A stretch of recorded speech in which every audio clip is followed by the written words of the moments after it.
back when Vice made good documentaries, because they weren't like a news site or whatever the fuck they are now. They'd make like 1 hour YouTube documentaries that were like phenomenal. Back when Gavin McInnes was involved. Yeah, that's the fucking craziest part. Is he used to be part of Vice, but crazy. Yeah, so one of them was they go to Russia and there's this like cult that's like kind of a Christian related, like they're Christian based, if you will. And the guy says he's the Messiah or whatever, and he does look like Jesus kind of thing. And then he has a few thousand people living there, and they're like, yeah, it's just interesting. I wish I could remember the name. Yeah.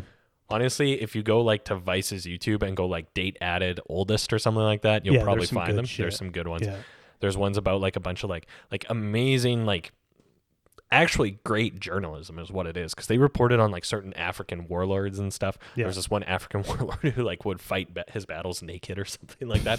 But like they would like go in there and like meet them, interview the guys, and like insanely dangerous journalism too. Again, when journalists were journalists, right? Right. There was one in the ancient world of 2013. Yeah, there was one where they did. It was like the African cowboys or something. Essentially, what these guys would do is they would buy heavy equipment, and then they would like move it around Africa to like countries that needed it, that couldn't get it. And they would make like so much money doing it. It was insane. They would buy used equipment from like the UN, like bulldozers. And okay. Yeah, and then they would move it to these countries where they didn't have that stuff, to construction companies and all of that. And it was like they made a ton of money. Interesting. And the guy was like, man, Africa's like the final frontier for all of this stuff. And I was like, fuck, man, that's insane. Interesting. Wow. Yeah. And they just followed them for whatever their journey, and they had like breakdowns and all this different shit, and it was dope. Interesting. Yeah, I'm trying to remember. There were a bunch of really good ones. But they interviewed like Martin Shkreli back in the day. About what?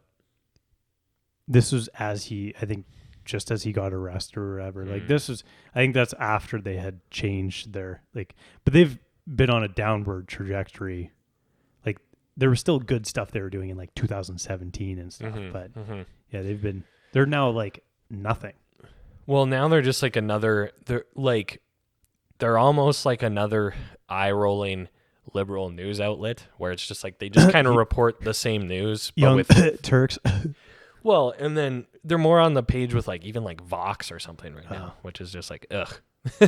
And then like, but to a point where it's like, I just saw this article 7 other times on 7 other news websites. Like, do something original, right? So that's my issue though with the news, is that there's so much copy and paste. Well, not just that, but there's hidden agenda. There's obvious what's the word I'm looking for? Like, there's obvious bias. That's probably the easiest way to put it, because of who's writing it. It's like, we just need a service where there's, tell me the fucking facts. Don't put any spin on it. I don't want opinion pieces. Just tell me what happened. Yeah. And frankly, it's just like way too much of people saying what happened and then giving their take on what happened. And it's like, I can go without that second half. Just tell me what happened. Yeah. Yeah, we've talked about that a lot. Yeah. Yeah, maybe, I don't know. And then, again, to contradict my last point, are we getting to a world where people are like annoyed enough with traditional media, the wokeness, et cetera, that something actually changes? Or is it just going to rearrange and do the same, right? I think just people need to fucking vote with their dollars and stop watching the shit that they like. That you don't like. Exactly. Or whatever. Not right? even that you don't like, that is obvious. It's not like, it's entertainment. It's not news. Like, it's not telling you things. It's this source of entertainment that you can now say that you're informed, and you wasted 3 hours of your fucking night watching. If people, I don't know, man. I'm just so detached from it though. Like, I personally don't. I don't watch television. I don't have fucking cable. I don't. If I'm going to watch a movie. For those who maybe don't believe, above Josh's fireplace here, there is a random monitor with a cable that goes to nothing. So yeah, there you go.